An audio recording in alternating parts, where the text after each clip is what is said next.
Hello everyone, it's Alex of Coyote Star Astrology. Welcome back to my channel. This is my new moon in Scorpio video for the new moon in Scorpio on November 14th, 2020 Pacific Standard Time. However, you may want to adjust for where you're currently located on planet Earth. And we're also going to be talking about Mars direct, which actually happens the day before the new moon. And I've just been kind of feeling into that. Many of you are sort of wondering, like, what the hell happens next kind of vibe. So I'm going to briefly talk also about the astrology for the rest of the year. So let's dive in and begin with the new moon energy, which is actually, honestly, really beautiful. The energy of this new moon is very magical and silky and flowy and gorgeous, honestly. And there's something very coy about it because it's just showing up in the midst of a lot of turmoil and chaos, a lot of really challenging aspects taking place. And then we have this lovely new moon with some tricks up its sleeve, honestly. So let's look at why that is. So it's a new moon at 23 degrees Scorpio. And the first thing we notice is that the new moon is an exact sextile to Jupiter at 23 degrees Capricorn. This is amazing because a sextile is essentially these planets are working together as a team. All of them have something that they want to express, and they're trying to help each other out to do that in the best possible way. So Jupiter is about expansion, abundance, opportunity. It's often associated with luck. And it's in Capricorn, which is our ambitions and our projects and everything that we really want to see get off the ground so that we can become successful, right? And it's a new moon, which is about new beginnings. And it's about starting fresh, clearing the slate and setting new intentions or putting a new foot forward. So right away, we have this beautiful platform for stepping out into something new that is all about what we want to see in our life as far as our ambitions and our success goes moving forward. Everything that we're really sort of pouring our energy into and really wanting to see blossom, this new moon is really supportive of that. Similarly, the new moon is sextile to Saturn at 23 degrees Capricorn, which similarly promotes endurance, focus, determination, quality control, and staying power. And last but not least, out of these Capricorn planets, we also have the new moon in beautiful sextile to Pluto, which is the ruler of Scorpio. So Pluto is the ruler of this new moon. And the fact that Pluto is playing nice with our new moon means that there is really a lot of power here. There's a lot of energy here. So if there was ever a new moon to pay attention and to have some kind of ritual, this is it. This is really it, guys. And I can tell you through my own experience of committing to this, committing to having some kind of ceremony or ritual in the new moon portal. I cannot tell you how powerful it is if you really pay attention to the full moon 6 months after a new moon. You can see some really interesting synchronicities and intentions unfold over that 6-month period. We also have this beautiful trine to Neptune in Pisces.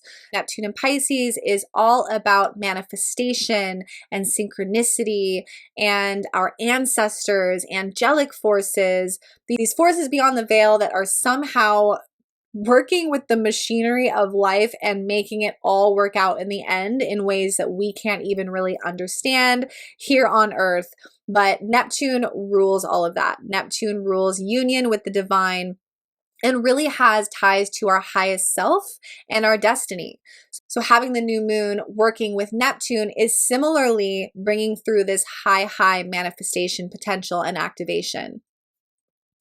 The moon is also in the later degrees of Scorpio. And I feel like we really want to hone in on this because Scorpio, potentially more than any sign in the zodiac, I might be slightly biased because I have so much Scorpio on my chart, but potentially more than any sign in the zodiac, it really does show a lot of growth and change through the degrees. And what I mean by that is every sign has 30 degrees. And as planets travel through the degrees of that sign, they change, they evolve, they grow, they go through things, they learn things, and they mature. So if the new moon had been in the first degrees of Scorpio, that would suggest something different than where we see our new moon, this new moon, which is at 23 degrees. This means that this new moon is mature, it's gathered power, it's gone through the transformative element of Scorpio that many of us know, which is this death rebirth aspect of Scorpio. Scorpio is the only sign that starts in one state, goes through this crazy shedding phoenix moment, and then emerges and pops out on the other side, something completely transformed and new.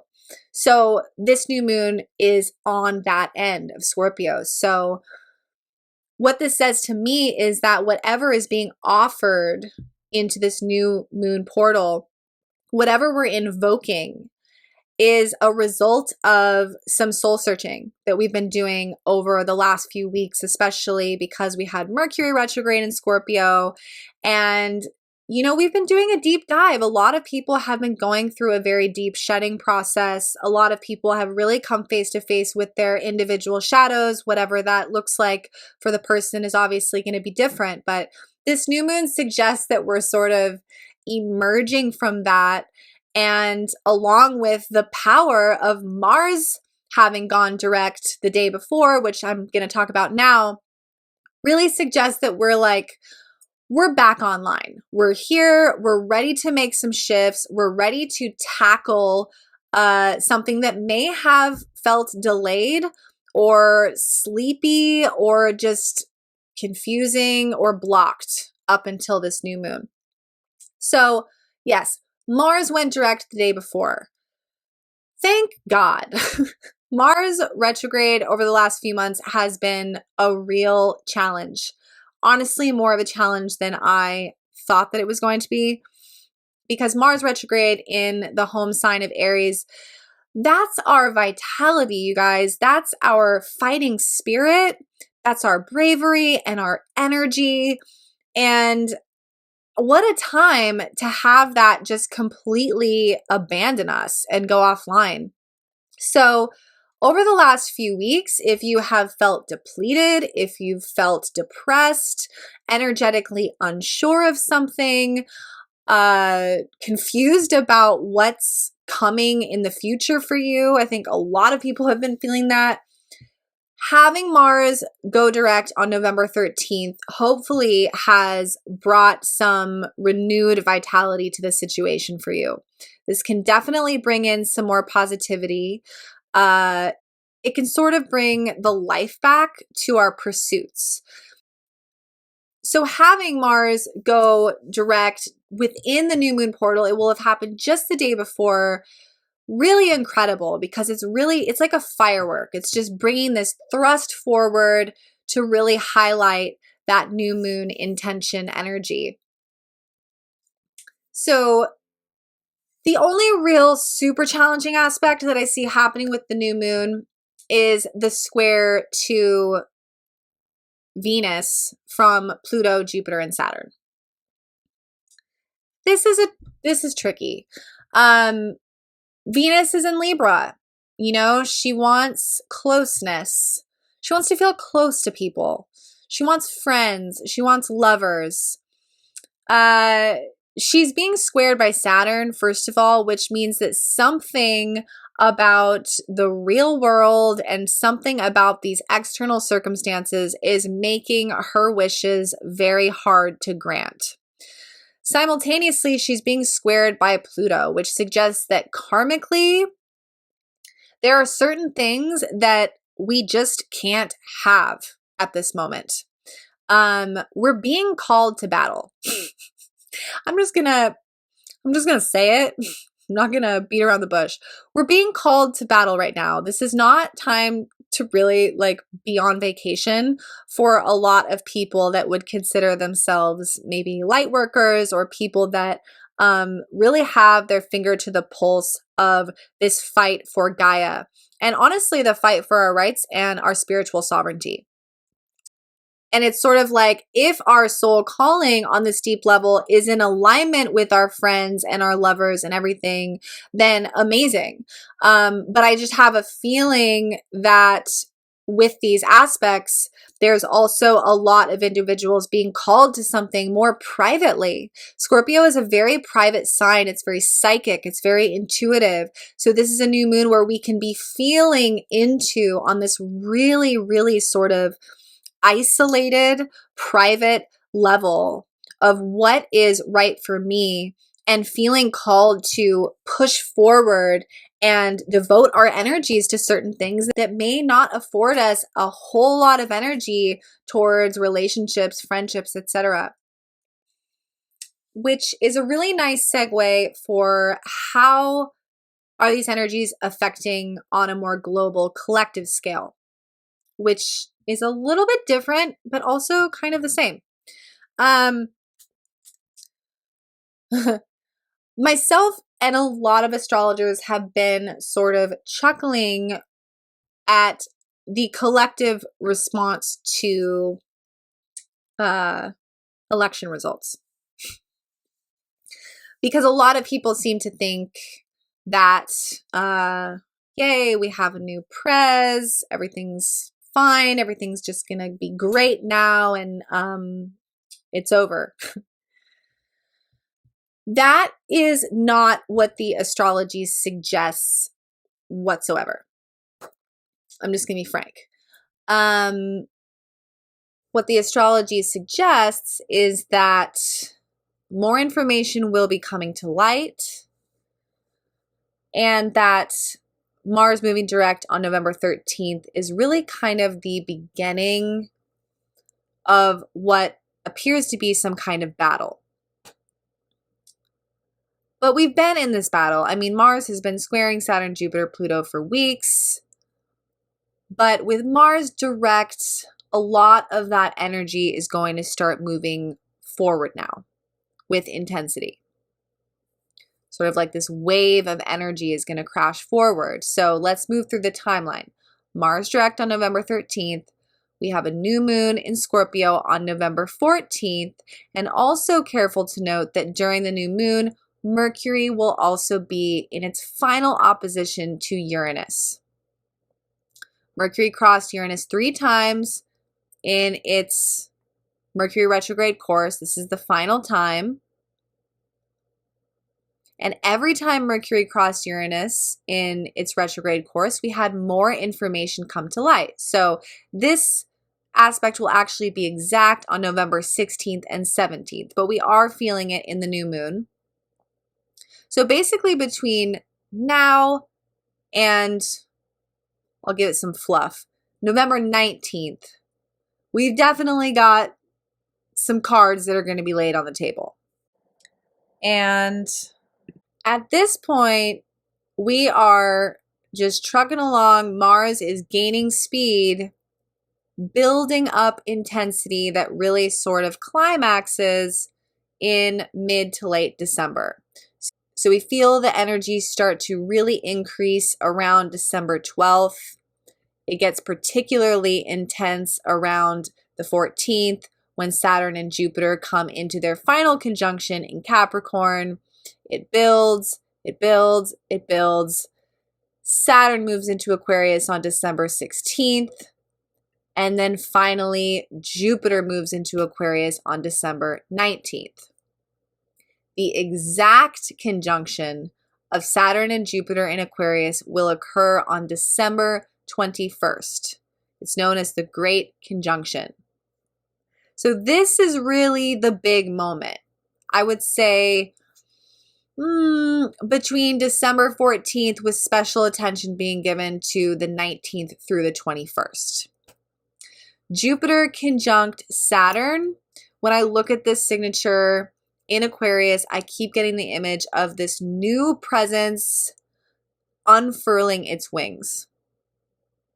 Aquarius is unexpected. Saturn is authority. Jupiter is larger than life.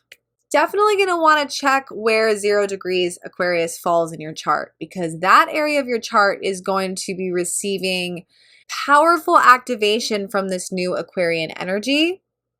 And as far as election results go, I feel as though this is probably when we will actually know who the elected official is, if not shortly before then. But this is a big climactical moment. Mars will be an exact square to Pluto at this time. That's a very dynamic signature. It's very intense. Mars square Pluto brings in karmic situations that completely change the course. And what's interesting is that when Jupiter and Saturn make their conjunction, they're going to be in square to Uranus again. When Saturn went into Aquarius at the beginning of 2020, that was the first weekend that we experienced lockdown. And when we also noticed that Jupiter and Saturn are in square to Uranus, the ruler of Aquarius, which is associated with freedom and rebellion, having Jupiter and Saturn in square to Uranus does suggest that whatever authority takes its place, it is in disharmony with Uranus, which has to do with freedom and rebellion. So a lot of people are calling this great conjunction, the Jupiter-Saturn conjunction, the dawning of the age of Aquarius, and people are very divided about that. What I can say for sure is that it is going to bring in an entirely new energy. And I do believe that this energy is reflective of the age of Aquarius, the new age. But it's interesting because I think many of us, myself included, for a long time associated the new age with crystals and spirituality and fun. But think about that, new age, those two words together. It's pretty daunting. It's a new age that has to be built, but in order for it to be built, the old has to be torn down. And we're still very much in that process. And we're going to get the new chapter of that during this conjunction on December 21st. And this is also a very powerful new chapter in our own individual charts. So this is also a date to look to for when this shockwave of new energy will hit your chart, which is going to be very expansive because of that Jupiter element.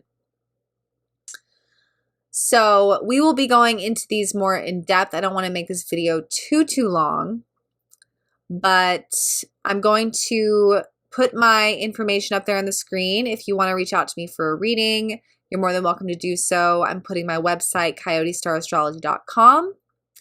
And if you don't already follow me on Instagram, I'm putting my Instagram up there as well, Earth2Coyote. I do a lot of free astrology in my Instagram stories, forecasts, that kind of stuff. So do check me out there if you haven't already. And yeah, thank you guys so much for tuning into my channel. If you've enjoyed this video, please do give it a like and a share. I really appreciate it. And I will see you guys in the next video. Bye for now.